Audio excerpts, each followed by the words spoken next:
Hello food lovers, welcome back to Ratnam Ruchulu. ఈ రోజు రత్నం రుచుల్లో నేను మీకోసం తీసుకొచ్చేసాను బటర్ మష్రూమ్ మసాలా కర్రీ. ఇది రెస్టారెంట్ స్టైల్లో చాలా ఈజీగా ఇంట్లోనే ప్రిపేర్ చేసుకోవచ్చు. అండ్ ఇది రోటీస్లోకి, నాన్స్లోకి, చపాతీస్లోకి దేంట్లో అయినా సూపర్గా ఉంటుందండి. అలాగే మన ఫ్లేవర్డ్ రైస్లో కూడా సైడ్ డిష్గా సూపర్గా ఉంటుంది. మరి ఈ రెసిపీ సింపుల్ స్టెప్స్లో చాలా ఈజీగా ప్రిపేర్ చేసుకోవచ్చు, అలాగే అంతే రిచ్గా ఉంటుంది. మరి ఈ రెసిపీ ఎలా ప్రిపేర్ చేసుకోవాలో నేనైతే చూపించేస్తాను. వీడియో ఎండ్ వరకు ఎక్కడ మిస్ అవ్వకుండా చూడండి. సో ఫస్ట్ అయితే మనం మష్రూమ్స్ అనేవి క్లీన్ చేసేసుకుందాం. దానికోసం ఫస్ట్ వాష్ చేసేసుకుని దాని పైన ఉన్న పీల్ను ఇట్లా చాక్తో తీసేసుకుంటే ఈజీగా వస్తుందండి. సో నేను చూపిస్తున్నాను కదా, ఇట్లా క్లీన్ చేసేసుకోవాలి. సో మొత్తం పీల్ చేసేసుకుంటే మనకి ఇట్లా అయితే వస్తుంది. దీన్ని మనం చక్కగా ముక్కల కింద కట్ చేసుకోవాలి. సో చూసారా, నేను మధ్యలో కట్ చేసేసుకున్నాను అనమాట. ఒక్కొక్క మష్రూమ్ వచ్చేసి 2 పీసెస్ కింద కట్ చేసేసుకున్నాను. కట్ చేసుకున్న తర్వాత మళ్ళీ ఒక్కసారి వాష్ చేసేసుకోండి. వాష్ చేసేసుకుంటే సరిపోతుంది. ఇప్పుడు ఒక ప్యాన్ తీసుకుని దాంట్లో బటర్ వేసేసుకోండి. 1 క్యూబ్ బటర్ తీసుకున్నాను. బటర్ మెల్ట్ అయిన తర్వాత దీంట్లో మనం ముందుగా కట్ చేసి పెట్టుకున్న మష్రూమ్స్ను యాడ్ చేసేసుకోవాలండి. సో మష్రూమ్స్ని యాడ్ చేసేసుకున్న తర్వాత మనం లిడ్ పెట్టుకుని 2 మినిట్స్ పాటు కుక్ చేసుకోవాలి. సో కుక్ చేసుకుంటే దాంట్లో ఉన్న వాటర్ అంతా ఇలా బయటకు వస్తుంది. సో ఇలా బయటకు వచ్చిన దాన్ని మనం ఒక ప్లేట్లో తీసేసుకుందాం వాటర్తో కలిపి. ఇప్పుడు అదే ప్యాన్లో ఇంకొక క్యూబ్ బటర్ వేసుకోవాలండి. బటర్ మెల్ట్ అయిన తర్వాత దాంట్లో కొంచెం ఆయిల్ యాడ్ చేసుకోవాలి. సో నేను ఇక్కడైతే 2 టేబుల్ స్పూన్స్ ఆయిల్ తీసుకున్నాను. ఆయిల్ వేసేసుకున్న తర్వాత దీంట్లో చెక్క, లవంగం అండ్ ఇలాచీ తీసుకుంటున్నాను. తీసుకున్న తర్వాత దీంట్లో ఒక 2 ఉల్లిపాయలు కట్ చేసుకుని వేసుకుంటున్నానండి. ఇవి ఫ్రై అయ్యేలోపు మనం గ్రేవీ ప్రిపేర్ చేసుకోవడానికి ఒక టమాటో, కొంచెం వాటర్ మెలన్ సీడ్స్, అలాగే జీడిపప్పు, బాదం పప్పు తీసుకుంటున్నాను. ఇవన్నీ మనం మిక్సీలో పేస్ట్ చేసుకుని రెడీగా పెట్టుకోవాలి ఈ ఆనియన్స్ ఫ్రై అయ్యేలోపు. సో ఇప్పుడు ఆనియన్స్ ఎలా ఫ్రై అయ్యాయో చూద్దాము. సో చూసారా, ఆనియన్స్ అనేవి చక్కగా ఫ్రై అయిపోయాయి. దీంట్లో అల్లం వెల్లుల్లి పేస్ట్ యాడ్ చేసుకుంటున్నానండి. 1 టేబుల్ స్పూన్ అల్లం వెల్లుల్లి పేస్ట్ వేసేసిన తర్వాత ఒకసారి మనం ఫ్రై చేసేసుకోవాలి. మనకి ఆనియన్స్ అనేవి గోల్డెన్ బ్రౌన్ కలర్ వచ్చే వరకు ఫ్రై చేసుకోవాలండి. సో చూసారు కదా, ఆనియన్స్ అయితే మనకి ఈ కలర్లో ఫ్రై అవ్వాలన్నమాట.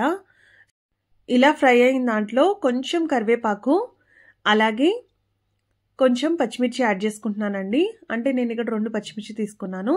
ఇవి 2 యాడ్ చేసిన తర్వాత మనం ముందుగా ప్యూరీ చేసి పెట్టుకున్నాం కదా టమాటో అండ్ సీడ్స్, అవన్నీ కూడా పేస్ట్ చేసుకుని దీంట్లో యాడ్ చేసేసుకుని మనం ఒక 5 మినిట్స్ వరకు కుక్ చేసుకోవాలండి.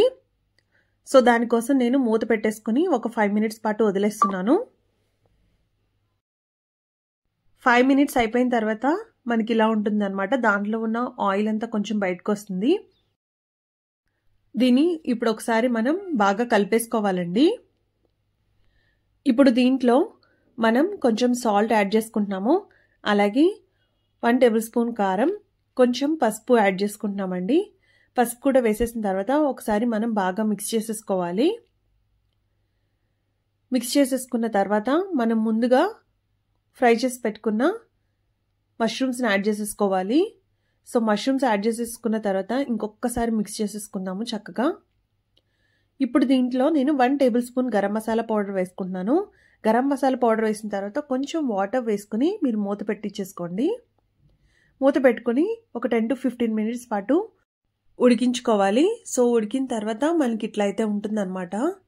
ఇప్పుడు దీంట్లో మనం కొంచెం మిల్క్ యాడ్ చేసుకుంటున్నాము. ఒక హాఫ్ గ్లాస్ మిల్క్ యాడ్ చేసుకుంటున్నాం అండి. మిల్క్ యాడ్ చేసుకుంటే కర్రీ అనేది చాలా బాగుంటుంది అనమాట. మరీ స్వీట్గా ఉండకుండా, మరీ సాల్టీగా, స్పైసీగా ఉండకుండా చాలా బాగా వస్తుంది. ఒకసారి మనం మిక్స్ చేసేసుకుందాం. చూసారా, గ్రేవీ అనేది చాలా థిక్ కన్సిస్టెన్సీ ఉంది. మనం జీడిపప్పు, బాదం పప్పు, అలాగే వాటర్ మెలన్ సీడ్స్ యాడ్ చేసాం కదండి, అందుకని మనకి ఇంత మంచి థిక్ కన్సిస్టెన్సీ అయితే వచ్చింది. ఇప్పుడు మళ్ళీ మూత పెట్టేసుకుని మనం ఒక 2 to 3 మినిట్స్ పాటు కుక్ చేసుకుందాం. ఎక్కువ కుక్ చేసుకోవాల్సిన అవసరం లేదు. ఇప్పుడు ఒకసారి లిడ్ ఓపెన్ చేసి చూద్దాము.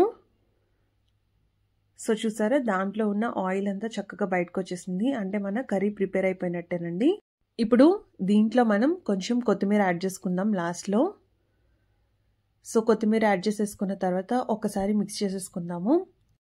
అంతే అండి. ఎంతో సింపుల్‌గా అండ్ టేస్టీగా ప్రిపేర్ చేసుకొని బటర్ మష్రూమ్ మసాలా కర్రీ అయితే రెడీ అయిపోయింది. ఇది ఈసారి మీరెప్పుడైనా చపాతీలోకి గానీ, పూరీలోకి గానీ, నాన్‌లో, రోటీలోకి దేంట్లో అయినా ట్రై చేయండి. సూపర్బ్‌గా ఉంటుంది. చాలా బావుందని మీరే కామెంట్ చేస్తారు. మరి మీ రెసిపీని మీరు కూడా ట్రై చేసి ఎలా ఉందో కామెంట్ సెక్షన్‌లో కామెంట్ చేయడం మాత్రం మర్చిపోద్దు. మరి మా రెసిపీస్ కనుక మీకు నచ్చినట్టయితే please do like, share and subscribe to Ratnam Ruchulu. నేను పైన బటర్ వేసుకొని గార్నిష్ చేసేసుకుంటున్నాను. మరి మీరు కూడా నేను చెప్పిన మెథడ్‌లో ప్రిపేర్ చేయండి. చాలా నచ్చుతుంది మీకైతే. So thanks for watching. Bye. See you in next video.